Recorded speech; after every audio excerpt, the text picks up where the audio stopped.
پاکستان اور سعودی عرب کے درمیان دفاعی معاہدہ مثبت پیش رفت ہے۔ وزیر اعظم اور ان کی پوری ٹیم کو مبارکباد پیش کرتا ہوں۔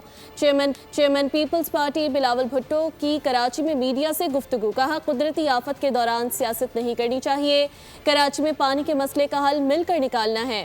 امید ہے وزیر اعظم کراچی کے لیے شہباز اسپیڈ کا وعدہ پورا کریں گے۔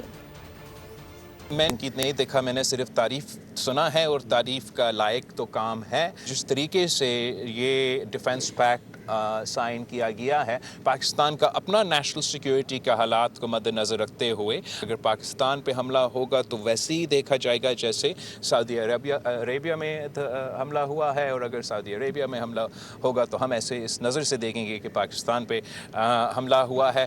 کراچی کے حوالے سے بار بار وزیر اعظم صاحب کا توجہ کہ منصوبے اور مختلف اس قسم کے منصوبے کے طرف رجوع کروائے ہیں، اور امید ہے کہ وزیر اعظم صاحب جو وعدہ کر کے گئے ہیں کراچی کو شہباز اسپیڈ دینے کا، اسی کے حوالے سے وہ کام کرتا رہے گا۔ میں سمجھتا ہوں کہ اس قسم کی قدرتی آفت کے دوران نہ سیاست کرنا چاہیے، نہ کسی پہ تنقید کرنا چاہیے۔ یہ ایک تاریخی سیلاب ہمارے سامنے، ابھی تک اس کے اثرات پاکستان کے عوام بھگت رہے ہیں۔ صوبہ پنجاب کے حوالے سے 4.7 million people of Punjab have been affected by this flood.